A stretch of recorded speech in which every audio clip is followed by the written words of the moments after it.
Porque trabajamos, pensamos, aprendemos, compartimos, vivimos y soñamos. En Digital, el programa por y para los profesionales del mundo digital. ¡Empezamos!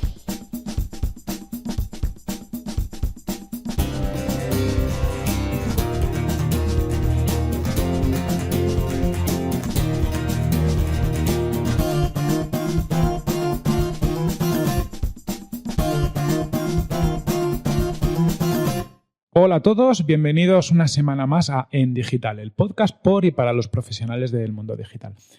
Esta semana estamos en las oficinas de Mistropy, que son los reyes del marketing de contenidos, al menos para mí, yo aprendí un montón con ellos. Y tengo conmigo a Ana Cruzat, que es cofundadora y responsable de contenido de Mistropy, y a Marcel Arnone, que es cofundador y CEO de Mistropy, y seguramente haya más de vosotros que lo conozcáis porque es más dicharachero, más como yo somos de estar en la calle, ¿verdad? Marcelo, Ana, bienvenidos a este programa. Muchas gracias. Gracias. Y ahora dejo que os contéis un poquito de vuestra experiencia en el mundo digital del marketing de contenidos y demás. Ana, empiezas tú. Bueno, pues nuestra experiencia en Mixtropy se remonta ya hace 4 años, cuando una periodista y un experto en marketing y en algunas otras cosas decidieron montar una agencia de marketing de contenido. Porque empezamos a detectar que había una gran necesidad en las empresas, necesitaban mucho contenido digital para mostrarse y para hablar de sí mismos, y realmente pues detectamos que no sabían cómo hacerlo, no tenían equipos expertos ni tenían periodistas que pudieran indicarles, se habían lanzado a las redes sociales y realmente hablaban mucho de sí mismos y poco de lo que les interesaba a sus audiencias. Y comenzamos a trabajar con algunas empresas, con Aramón, las estaciones de esquí del Pirineo, después con alguna otra empresa como Worten y con Vodafone, por ejemplo. Y hemos hecho contenidos de todo tipo para ellos. Hay gente a la que le hacemos contenidos para el blog, a otras empresas les hemos hecho contenidos descargables, hacemos infografías, hacemos newsletters. Al final todo el contenido digital que una empresa puede necesitar.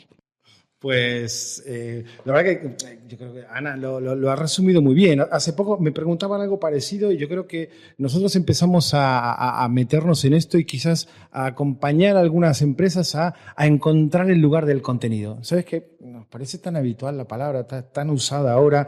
Sin embargo, el contenido es nuevo en la empresa. O sea, el contenido es un clásico en el mundo de la universidad. Es un clásico en el mundo del entretenimiento. Sin embargo, la empresa, el contenido, las empresas hacían publicidad, no hacían contenido. Entonces, con esta explosión de las redes sociales, con la explosión de la comunicación, había un lugar ahí que nos parecía interesante aprovechar, ¿no? Encontrábamos algunos amigos primero y empresas después, nos decían, échanos una mano, ¿sabéis de contenido? ¿Sabéis de marketing? Creo que nos podéis ayudar a utilizar ese contenido para relacionarnos mejor con nuestra audiencia, porque hoy estamos viendo que los banners ya no se pinchan. No sé con cuántos millones de adblockers vamos ya, ¿no? De cantidad de usuarios en España y en el mundo. O sea que había un lugar ahí en el que nos sentíamos muy cómodos y así empezó. O sea, sin muchas más expectativas que veamos qué tal nos va. Y ya llevamos 4 años. Parece poco, ¿no? Pero sí. Seguro. Parece poco, pero ya al final, como decía Ana, también hemos hecho de todo. De hecho, al principio empezamos, quizás por contar alguna cosa, empezamos siendo muy productores, ¿sí? Éramos redactores, diseñadores, éramos esa especie de equipo de redacción externa que una empresa, cuando digo una empresa, digo una marca o una startup, ¿no? Que le gustaría tener para pedirle, hazme una infografía, maquétame un correo electrónico, ayúdame con las newsletters o escríbeme los artículos para el blog, ¿no? O sea que siento que empezamos siendo quizás muy productores y creo que al poco tiempo una de las cosas que entendíamos que nos podía ayudar a diferenciarnos era darle una vuelta a cómo había que montar una estrategia. ¿Sí? Al final está bien esto que acompañamos a las empresas en encontrar ese lugar, pero el secreto del marketing de contenido justamente es no enfocarse en el contenido. Enfócate en tu cliente, enfócate en tu audiencia, ¿no? Y creo que era uno de los pecados que se cometían al principio y se siguen cometiendo. Así que dimos ahí un pequeño giro, por decirlo de alguna manera, hace año y pico, Y hoy por hoy no somos solo productores, es una de nuestras principales actividades, pero hoy por hoy nos sentamos con la compañía a ayudarles a decidir cuál debería ser su estrategia y qué hay que considerar antes de decidir una estrategia para ponerla en marcha. Joder, habéis hablado del paso de la producción a la estrategia y yo creo que es un elemento muy importante porque cuando hablamos de marketing de contenido casi todo el mundo piensa como en tácticas muy concretitas, ¿no? Al final, lo hablábamos antes entre bastidores, ¿no? Hablamos de, joder, el marketing de contenido no es solo tener un blog y escribir articulitos, son muchas más cosas. Entonces, ¿cómo se desarrolla o qué piezas clave debe tener una estrategia y cómo la debes planear para que tener una estrategia de marketing de contenidos efectiva, ¿no? Porque yo creo que es el mayor problema de la mayoría de las empresas que hacen marketing de contenido. Nos ponemos aquí a hacer contenido a cholón. Aparte tú lo decías justo antes, ¿no? El problema de marketing de contenido no es el contenido, sino pensar en el usuario. ¿Cómo hacemos una estrategia en la que pensemos en el usuario? Es un buen punto. De hecho, nosotros lo hemos escrito ya algunas veces y hace algunos años ya, de que hacer contenido no significa hacer marketing de contenido, ¿no? Al final, el contenido tiene que tener un propósito. Uno de los propósitos no debe ser vender exclusivamente. Por supuesto que querremos que como consecuencia de un buen contenido resulta que generamos mayor presencia de marca y entonces nos tienen en cuenta y entonces no. Si el contenido es simplemente digitalizar un folleto de los que antes estaban en papel, eso no es marketing de contenido, ¿no? O sea que en eso creo que estamos de acuerdo que hay una enorme diferencia entre hacer contenido y hacer marketing de contenido. Ahora, tú me preguntabas el tema de la estrategia.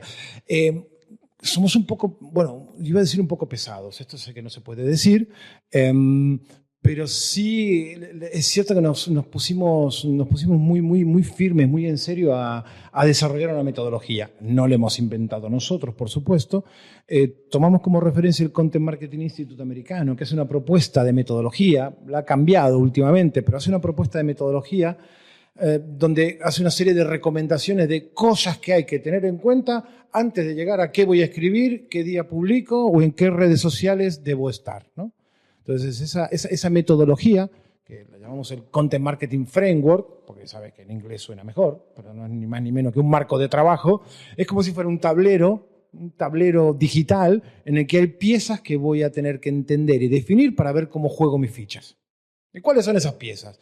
Ya hace un rato decimos la más importante. Oye, la audiencia. ¿Cómo es mi cliente? Ese es el primero y el más importante.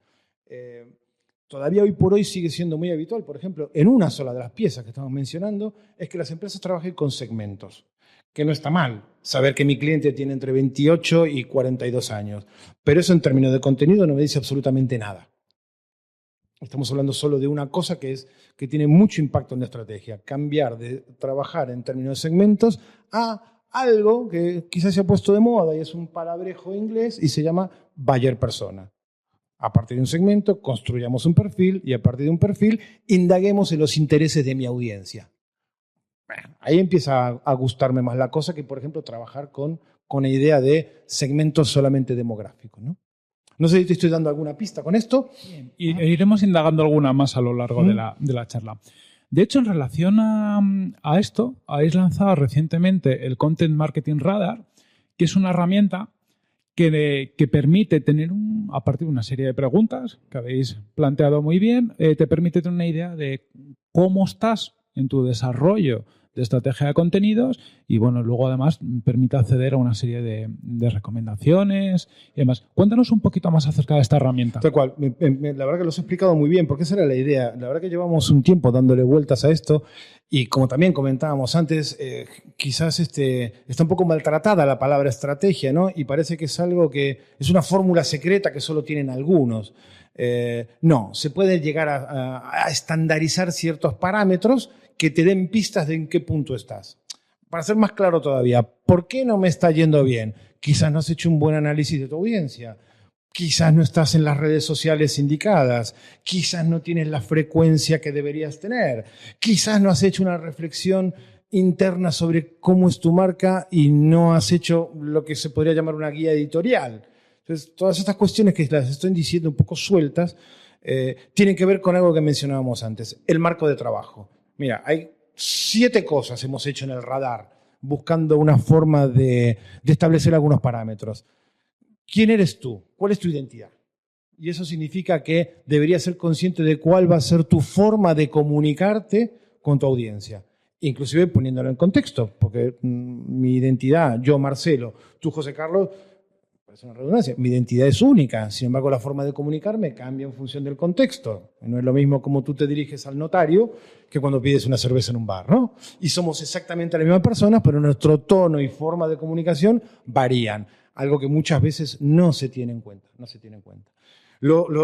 La segunda parte que sí consideramos en el radar con todas sus posibilidades era lo que ya mencionamos antes, el grado de conocimiento que tienes sobre tu audiencia. A diferentes grados de conocimiento, diferente grado de madurez y mayor posibilidad o no de que tu estrategia sea efectiva. ¿Bien? El tercer punto era dar algunas pistas de cómo deberías gestionar tus canales de distribución de contenido. No nos olvidemos que el contenido, si no llega a quien tiene que llegar, y se queda en un cajón, no vale para nada, tiene que llegar a la audiencia, ¿no? Entonces, planteamos la clasificación clásica de canales de distribución de contenido, canales propios, canales sociales, canales de pago, y en función de tus respuestas tendrías un panorama de qué tan efectivo o qué retos tienes por delante. Quizás es complicado hablar de efectividad, porque al final es una aplicación web, Radar, en la cual tú interactúas y tú te autoevalúas, pero sí en todo caso, si eres sincero con la herramienta, te da de alguna manera una radiografía de qué retos te faltan por asumir, ¿no? Bueno, quizás no lo voy a contar todas en detalle, pero lo mismo hay un apartado de contenido. Ahí quizás, como ya lo hemos comentado con algunos amigos cuando les presentábamos en Petit Comité Radar, a algunos les ha sorprendido inclusive porque siguen pensando el contenido en términos de contenido es un artículo. Y nosotros allí, por no ser muy extensos, planteábamos por lo menos 5 o 6 tipos de contenido diferentes, ¿no? Cada uno con su complejidad. No es lo mismo hacer vídeos y hacer multimedia que hacer infografías, que son básicamente gráficas. No es lo mismo hacer contenidos maquetados que hacer entrevistas. Pero en todo caso, Radar considera una serie de contenidos que en definitiva van a tener impacto en tu estrategia porque tienen distintos grados de profundidad que puedes abordar y distinta caducidad en el tiempo, ¿no? Un tuit dura 2 minutos, un vídeo dura meses en términos del impacto que puede tener en tu audiencia. Os recomiendo a toda nuestra audiencia que paséis por Radar y completéis. Yo trato de ser lo más sincero posible cuando he respondido y como poco te sirve para decir, después de tantos años yo sigo haciendo estas cosas. Pero la idea, como tú bien sabes, que yo lo he visto, no es que nadie lo pase mal, sino que la idea, por supuesto, es que alguien tenga una especie de radiografía de, mira, en cuanto pueda voy a asumir este reto. Y en todo caso, sí. Yo lo veo mucho como autorreflexión. A mí al menos me ha servido como autorreflexión, porque te obliga, habéis hecho unas preguntas muy bien, que te obligan a pensar qué es lo que estoy haciendo, porque al final ponemos todos el piloto automático, yo voy casi siempre con piloto automático, y yo ya cada vez que hablo con Marcelo, a la mitad de las veces ya me hace salirme de esa rutina. Con el radar todavía más, ¿no? Decir, ostras, es verdad que ni me he planteado que bueno, hay algunas preguntas que son de evolución. Dices, joder, estoy parte aquí, significa que no estoy completando todo, o no estoy siguiendo un nivel de desarrollo adecuado, o me estoy dejando partes importantes que luego a futuro me van a afectar y no soy consciente. Tal cual. Y como bien dices, es la idea. La idea de la herramienta era eso. Autorreflexión, de hecho la llamamos autodiagnóstico de estrategia de contenido. Por cierto, mixtropy.com/radar, ahí está. Y como insisto en lo de la autorreflexión, sobre todo cuando te planteas el marketing de contenido como parte de tu negocio. Si yo me hago un planteamiento de marketing de contenido y quiero que en función de mi publicación generar o branding, o leads, o conversión, o fidelización, préstale atención al radar. Si solamente vas a hacer contenido, ¿por qué hay que hacer contenido? ¿Porque a Google le gusta? No, ni te pases que no hace falta. No pasa nada. Ni te pases. ¿Para qué? Pues los que queréis saber un poquito mejor cómo estáis, pasados por Radar. Pero aún así, ahora vamos a indagar, porque aunque podamos en Radar ver cuáles son nuestros pecados en el marketing de contenidos, vamos a indagar cuáles son, Ana, tú que al final ves mucho contenido y desarrollas mucho contenido y sobre todo estás en contacto con empresas que hacen contenido, ¿cuáles son los principales pecados, por decirlo así, de los que estamos haciendo marketing de contenidos, o sobre todo que decimos que hacemos marketing de contenidos, que son dos cosas distintas? Bueno, no quiero meterle el dedo en el ojo a nadie, pero bueno, sí hay algunas cosas que se repiten y que muchas empresas todavía siguen haciendo mal, pese a empezar a hacer contenido. El fundamental y el más grave creemos que es el de mirarse permanentemente el ombligo y hablar únicamente de sí mismos. Entonces, bueno, a la audiencia al final no le interesa eso. Le interesa lo que tú puedes hacer en la medida en que le suponga algún beneficio o pueda obtener algo de ello. Si está buscando un producto tuyo, le interesa saber qué le ofreces, por qué es más barato, por qué le conviene comprar el tuyo y qué le va a aportar a él. No le interesa que tú acabes de firmar una alianza estratégica con una multinacional. Eso, si no le reporta él ningún beneficio, no le interesa. Entonces, bueno, eso hay que controlarlo. Hay que controlarlo y hay que tratar de erradicar, mirarse el ombligo y hablar de sí mismo. Hay que hablar de lo que a la audiencia le interesa. Entonces, también hay que dejar de hablar únicamente de tus productos o tus servicios. Yo puedo entrar en un e-commerce a buscar unos zapatos o un vestido, pero al final, si entro en su blog o entro en la descripción del producto, me va a parecer mucho más atractivo si me inspira, si me cuenta con qué puedo combinar ese vestido negro, no que me describa lo que ya estoy viendo en una foto.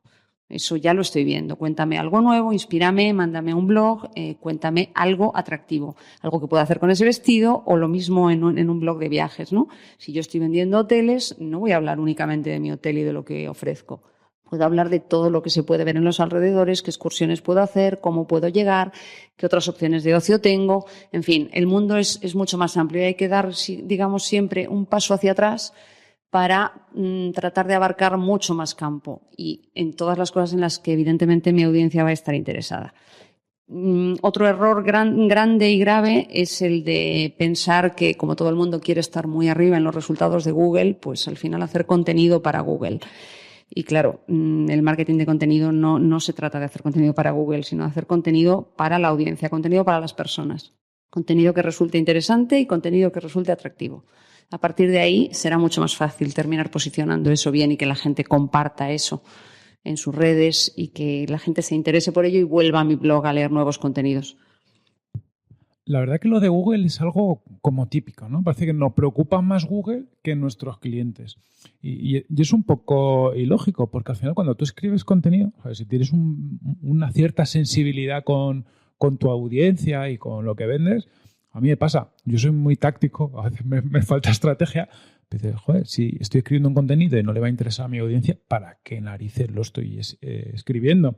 Y a mí me pasa otra cosa, que no sé si os pasa cuando planteáis contenidos, es si estás escribiendo un contenido para un target que puede ser similar al tuyo, dices, si a mí este contenido no me va a interesar, por mucho que le guste a Google, ¿por qué narices lo estoy escribiendo?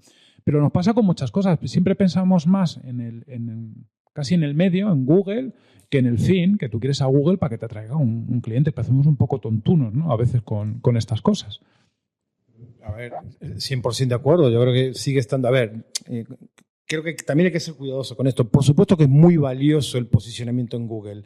Lo que no podemos es restarle valor al post-click.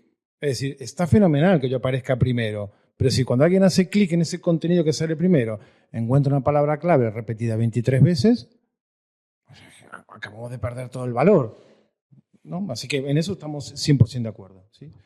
Quizás inclusive yo le agregaría, ya que estamos hablando mal de la gente, o aprovechemos, un pecado más. Bueno, no sé si es pecado, ¿no? Primero habría que solucionar algunos pecados previos para conseguir algunas virtudes. Una virtud que nos gustaría mucho que se practique es la de ampliar formatos, ¿sí? Hoy por hoy, algunas compañías por presupuesto, otras quizás por falta de capacidad todavía de ampliar miras, estamos muy, muy concentrados. Todo el mundo del contenido es blogging y blogging, cuando hay muchísimas más alternativas para hacer y para distribuir contenido. Hay muchísimos formatos, tanto en multimedia como en gráfico, como en descargable, bueno, como en interactivo. El radar, que tú mencionabas hace un rato, para nosotros es un contenido interactivo. Pero si eso es una cosa eso es un contenido interactivo. Y de mucho valor, además. Es un contenido que al final lo que te propone es una interacción con el usuario. Eso es un contenido. Claro que es más complejo porque requiere redacción, diseño, maquetación y programación. Claro que es más complicado que hacer un artículo, pero no por eso nos vamos a cerrar las miras. Y volvemos a la de siempre, ¿no? Un artículo en un blog dentro de 3 semanas ha caducado y está bien, que tiene que tener una frecuencia y una recurrencia interesante, mientras que un desarrollo web no vamos a hacer uno todos los días. estará más permanente en el tiempo y haremos desarrollos cada 6 meses. Pero creo que falta ese mix de contenidos. Hay mucho contenido de texto y quizás hay que sacarle más partido al vídeo, por ejemplo, del que se habla tanto y se hace tan poco. Sí, de hecho, sobre distintos tipos de contenidos, ya hace tiempo veía un contenido, además que publicasteis vosotros, que es una matriz de contenido, donde al final identificáis distintas etapas del Buyer Journey y distintos tipos de contenidos. Y a mí me sorprendió cuando lo vi, porque bueno, conocía muchos de ellos, pero algunos no, pero al final te das cuenta que no es que tengas 5, 6, 10 tipos de contenido, estamos hablando de decenas de tipos de contenidos distintos que además se alinean muy bien con distintas etapas. Es decir, al final un artículo pues, puede estar muy bien, pero en una fase muy inicial, pero una toma de decisión, un artículo no te aportaba. Necesitas una comparativa probablemente. O necesitarías un contenido interactivo que sea un calculador en tiempo real de cuánto me va a costar esta contratación. O sea, al final el secreto del contenido, o del marketing de contenido, perdón, tiene que ver con cómo lo voy a alinear con ese proceso de toma de decisión de mi audiencia. Yo no necesito lo mismo el primer día que conocí a BrainSense que el día que decido su contratación. Mi necesidad y mi exigencia en términos de contenido es totalmente diferente. Entonces se me ocurren más pecados, porque se hace mucho contenido para la primera etapa, para conóceme, o se hace mucho contenido muy prensa, ¿no? Muy de, porque nuestros clientes, en nuestros casos de éxito, que digo, está bien, no digo que estén mal, bendito contenido. Quizás lo que falta es adecuarlo un poco más a ese Customer Journey. Pues vamos a ver, para darle pistas a nuestra audiencia, y es generalizar y es complicado, pero para cada una de estas etapas de la toma de decisión, ¿cuáles serían los 3 contenidos estrella? Generalizando, que ya sabemos que luego en cada situación vamos a variar. ¿Puedo usar un ejemplo de los que uso siempre? Sí. Es que es que es muy bueno, pero y justamente con esto tiene que ver Radar, con esto tiene que ver nuestra vocación más estratégica, muy alineado a algunas de las cosas que dijimos de la audiencia. Es fundamental esto que algunos llaman Customer Journey, otros llaman Buyer Journey, otros llaman lo que sea, pero en definitiva, ese proceso de toma de decisión que va pasando por etapas distintas, es tan importante como conocer a la audiencia. ¿Por qué cuento este rollo? Para situar a la gente. Una de las industrias que mejor tiene estudiado esto, cuando digo estudiado, digo en términos conceptuales primero, ya después nos meteremos con Google Analytics, pero en términos conceptuales, la industria del viaje sabe que nosotros cuando viajamos pasamos por 5 etapas. El primero se llama dreaming.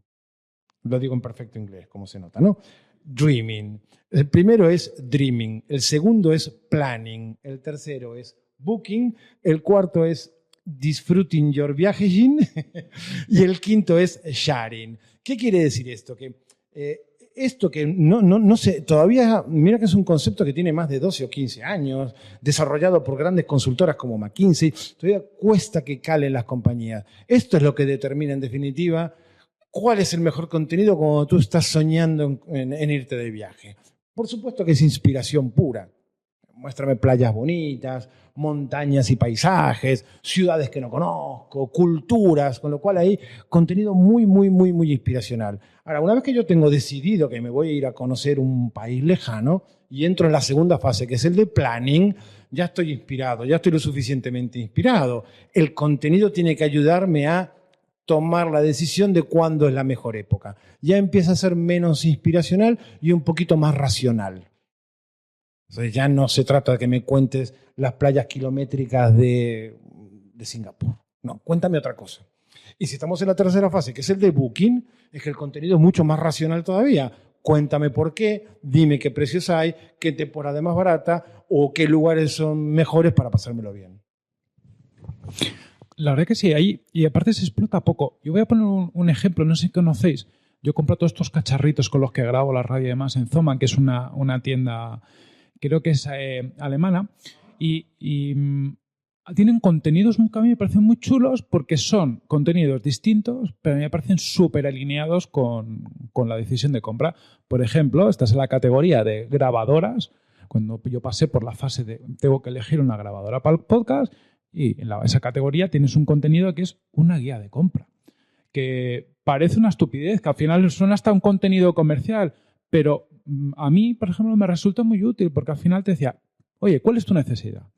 Aquí tenemos grabadoras si lo que quieres es grabar con tu batería y tu grupo en el estudio. Ostras, pues yo no necesito eso. Grabadoras que te sirvan para podcast, grabadoras que te sirven para hacer un podcast y además para no sé qué.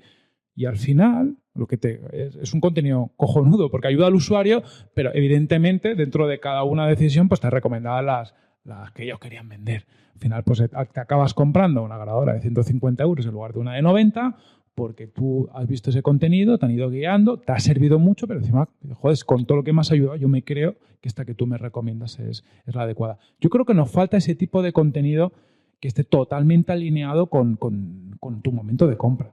Efectivamente, es que en ese momento el ejemplo que tú ponías realmente está alineado con tu decisión, está llegándote en el momento en que tú lo necesitas, te está aportando información que tú no conocías, te está haciendo una comparativa con distintas opciones y al final probablemente están consiguiendo, como dices, que tú te inclines por gastarte más dinero del que tenías previsto, pero porque te han convencido, porque te han aportado cosas que no conocías y que te parece que son mejores para ti. Con lo cual es un contenido perfectamente alineado. A muchos, evidentemente, claro que les falta eso. Y si tú en el momento en que estás buscando, estás a punto ya de comprar y necesitas comparar entre distintas opciones, lo que te encuentras es ese contenido inspiracional al que se refería Marcelo, en ese momento no te va a servir de nada y te vas a ir a otro sitio. Y no nos olvidemos que en el contenido digital estamos a golpe de clic de irnos de una página y nos vamos enseguida a otra en el momento en que lo que tenemos no se alinea con lo que nosotros estamos buscando. Por eso es tan importante. Luego hay otra cosa que habéis dicho que a mí, encima, lo habéis dicho al principio y luego se alinea mucho con los pecados que habéis comentado, que es un poco la publicidad frente al marketing de contenidos, ¿no? Porque al final la mayoría de los pecados que habéis hablado es tratar el contenido como un canal publicitario más, ¿no? De qué guay somos, aquí les damos servicio a fulanito, menganito, somos la releche. Pero eso es la publicidad de toda la vida, es exponernos y, oye, si me quieres creer, me crees, si no, no, pero aquí estoy yo. Es usar altavoces digitales para el mensaje de siempre. ¿Cómo podemos conseguir, porque lo hemos visto como pecado, pero cómo podemos influir dentro de las empresas o el responsable de contenidos? Porque yo llevo una cosa que esto se liga a veces lo ligo otra vez con la transformación digital que están sufriendo las empresas, ¿no? Que no viene a ser más que claro, puedes ser responsable de contenidos en una empresa, puedes tener claro que no tienes que hacer esto, pero ¿cómo le convences a tu director general de que no tienes que hacer estos comunicados tan casposos que se llevan haciendo 30 años, ¿no? Yo creo que eso es uno de los retos. ¿Cómo veis vosotros que se puede afrontar uno a eso? Es complicado al final, bueno, pero en primer lugar lo que tendrían que tratar de definir bien es su identidad verbal, cosa que muy pocas empresas hacen. Casi todas las empresas tienen muy bien definida su identidad gráfica, tienen un logo, un color que les define. Eso lo tienen perfectamente identificado y nunca se han parado a pensar cómo tienen que hablar a su audiencia. Si tú hablas con casi cualquier empresa que quiere que hagas contenidos, todos te dirán que quieren ser cercanos, frescos y dinámicos. Esos son los 3 adjetivos que más se repiten. Otra cosa es cómo ser de verdad, cómo hacer esos contenidos cercanos, frescos y dinámicos. Hay que definir si le vas a hablar a la audiencia de tú a tú, que casi todo el mundo hoy por hoy ahora se está tendiendo a que sí, casi nadie quiere hablar ya de usted a su audiencia, ¿no? Como se hacía antes. Pero tal vez están empezando a utilizar esa cercanía y ese lenguaje más fresco en su blog y todavía después, a los 15 días, te llega a tu correo una newsletter en la que hablan en otro tono absolutamente formal, distante. Entonces, todo eso tiene que estar alineado. Todos los contenidos que haga la marca, pero desde los que tienen su página web, desde el quiénes somos y su manifiesto en la página web y en cada una de las categorías que tenga, hasta la descripción de sus productos, la newsletter que envía, el blog, sus redes sociales, y eso todavía cuesta mucho. Déjame apuntar algo, porque yo creo que con la pregunta que tú hacías, es complicadísimo, se requiere un cambio cultural muy, muy asociado a la transformación digital. Y esto parece aquí, sin ponernos aquí en teórico ni nada, pero la realidad es que hasta los años 90 es que las empresas no querían hablar con su audiencia. Y de hecho hay muchas que todos los que estamos aquí conocemos a muchas de ellas, que no quieren. Ahora es que no les queda otra. No les queda otra que dialogar e interactuar y responder a usuarios que están en redes sociales y que preguntan y esperan respuestas. Pero hasta hace 15 o 20 años, ¿qué empresa quería hablar con sus clientes? Ninguna. Lo que hacían era mandar a la fuerza comercial a que se relacionara con el canal o con sus clientes. Ahora, chicos, por narices vas a tener que intervenir en la conversación digital o te vas a quedar fuera. Entonces, claro que tienen un reto por delante en términos de transformación digital. Y por eso, y el contenido hay mucho camino para hacer contenido allí. Y claro que es un camino difícil, porque todavía las compañías culturalmente no están acostumbradas. Yo conozco algunas compañías que se siguen teniendo terror a Twitter. Sí. ¡Terror! A mí, no sé si lo habéis visto, pero a mí me da la sensación, uniendo lo que habéis dicho los dos, que uno de los pecados que tienen las empresas es que cogen Twitter como el canal en el que van a ser cercanos. Es decir, siguen siendo igual de casposos por todos los lados, pero en Twitter ponemos al tuitero cachondo, que luego la lía en redes sociales, el community manager, porque dice algo mejor fuera incluso de Tiesto, y se genera esta separación que decía Ana. Ansia de comunicación, sí, sí. En todo caso, es cierto que es un pecado, seguimos estando de acuerdo, pero mira, por lo menos han dado el paso de querer intervenir en la conversación, ¿no? Quizás hay algunos podrían ser más humildes, decir, mira, oye, estoy empezando y seguro que voy a meter la pata, ¿no? Quizás con un poquito de humildad quedaría mejor. Pero es que hay muchas que no quieren dar el paso porque ¿por qué tengo que hacerlo? ¿Por qué? Yo tomo decisiones aquí en mi consejo de dirección y allá van los clientes, ¿no? Yo no sé si, yo cuando doy algunos cursos o charlas siempre, hoy parecería anti-marketing, pero hace algunos años don Henry Ford decía que el cliente elija el color del coche que quiera siempre y cuando sea negro. Y dedicó siempre Forte negro casi hasta que se murió el hombre, ¿no? Cambiaron de color después, pero esa es una frase muy conocida de él. Hay mucho de esa cultura todavía. ¿Por qué tengo que yo dirigirme a la audiencia? ¿Por qué no voy a seguir hablando de mí? Presentas un contenido donde dice aquí que somos los mejores. Es que eso lo tiene que decir la gente. Sí, antes cuando Ana describía el tipo de personalidad con la que la gente quiere comunicarse, frescos, jóvenes y dinámicos, me recuerda mucho a la descripción de todas las empresas startups, ¿no? Cuando ponen una oferta de empleo, somos una empresa joven, dinámica y demás, que al final es una forma de no decir absolutamente nada. Porque bueno, si tú dices que eres una empresa casposa, pues ya jodido, vamos. Es decir, no, nos cuesta mucho ser transparentes. A mí me pasa a veces cuando hablas con alguien y dices, oye, pues para decir lo que tú quieres decir, lo mejor que seas más transparente, que te muestres como una persona normal, que no tengas miedo a reconocer tus errores. Todo este tipo de cosas yo creo que en determinado tipo de empresas cuesta mucho y es el miedo que tienen al abrirse pues tanto contenidos como otros temas de tecnología. Se están exponiendo más que nunca y eso no gusta. No, a algunos todavía no les gusta. Por eso, bueno, pues hay mucho camino por delante y, bueno, por eso en eso estamos, ¿no? Creemos que a través del contenido y si externalizan al final ese contenido, lo ponen en manos de profesionales, creemos que podemos ayudarles mucho, ¿no? A encauzar eso y a terminar manteniendo una conversación absolutamente fluida y transparente con su audiencia. ¿Sabes que en esto que comentas, cuando empezamos, teníamos una preocupación, pensamos, oye, claro, cuando hablemos con estos potenciales clientes, una de las cosas que nos van a decir es que, claro, ¿cómo vas a hacer contenido de mi sector? Banca, turismo, tecnología, seguro que me olvido alguno, yo qué sé, software, moda, si tú no eres un experto en mi sector. Y nos dimos cuenta, hasta que nos lo dijeron, pues nosotros estamos muy preocupados por esto, que estamos aportando una frescura que el que estaba dentro no tenía, porque tiene una forma de ver las cosas, es viciado por su especialidad, con lo cual conseguimos, la mayoría de las veces, aportar esa frescura que a veces no tienes cuando estás en tu día a día, ¿no? Pero sabiendo que, insisto, queda mucho camino por recorrer todavía. Mucho camino por recorrer. Entonces yo creo lo bueno de que cuando vienes de fuera, además, haces todo el trabajo de fondo que no has hecho cuando estás dentro. Es decir, cuando llevas 20 años haciendo software y te dicen, no, tienes que hacer un análisis de la audiencia para saber cómo te tienes que comunicar con ellos, inherentemente tú dices, me vas a contar tú a mí después de 20 años cómo mi audiencia...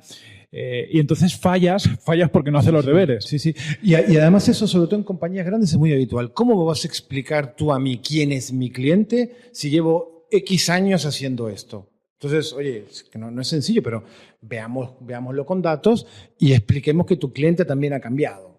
Y eso, por eso es... A veces, oye, insisto, a veces cuando estamos en un rol muy productor, quizás no llegamos a toda la profundidad que nos gustaría, pero cuando nos metemos en temas de estrategia, esto es chulísimo, porque realmente remueves algunas cosas, ¿no? Nosotros, por ejemplo, cuando hacemos a veces algunas cosas que llamamos Discovery Session. Oye, para hacer una primer conceptualización de quién es la audiencia, no hablamos solamente con ventas. Venga, pues que venga marketing, que venga soporte, que venga la recepcionista, que venga quejas. Todos entre todos montamos ese rompecabezas de quién es el cliente y no una visión únicamente sesgada de uno de los departamentos, ¿no? Y después, bueno, con distintas herramientas vamos a contrastar que ese esquema mental que tenemos, a ver qué tan verdadero es. Y siempre hay sorpresas, ¿eh? Siempre hay sorpresas. Siempre. De eso estoy seguro. A mí hay una cosa ya que vamos acabando ya para dejar a la audiencia con más ganas. Es que con todo lo que hemos hablado, al final te das cuenta que el contenido evidentemente es la voz de la empresa. Sin embargo, está muy, muy minusvalorado, ¿no? Ana lo decía antes, nos preocupa más el pantone del logo de la empresa que la voz con la que nos comunicamos. Yo a mí me gustaría que a la audiencia le quedara muy claro, a ver cómo les convences tú, de que el marketing de contenidos ya es, pero sobre todo cada vez va a seguir siendo más, la voz por la que su audiencia va a percibir. Y cuando hablamos ya de contenidos tipo vídeo, tipo podcast o de otros tipos, ya son los otros sentidos con los que nos percibe, porque al final los vídeos va a ser la forma en la que entremos por los ojos a la gente. ¿Cómo podemos convencer, y volviendo a esa pregunta de la transformación digital, al CEO o a alguien de una empresa pues, que tiene unos ciertos años, de que tiene que meterse en el marketing de contenidos de esta forma para poder conectar con su audiencia, para que su audiencia le escuche, para que su audiencia le vea, pero de una forma afectiva? Bien, a ver, como siempre, todo esto es un reto. Quizás, yo sé que a muchos no les gusta hablar de los ad blockers, pero en eso nosotros reconocemos que nos ha venido muy bien. Porque todo esto que estamos hablando, hasta hace pocos años eran bonitas palabras.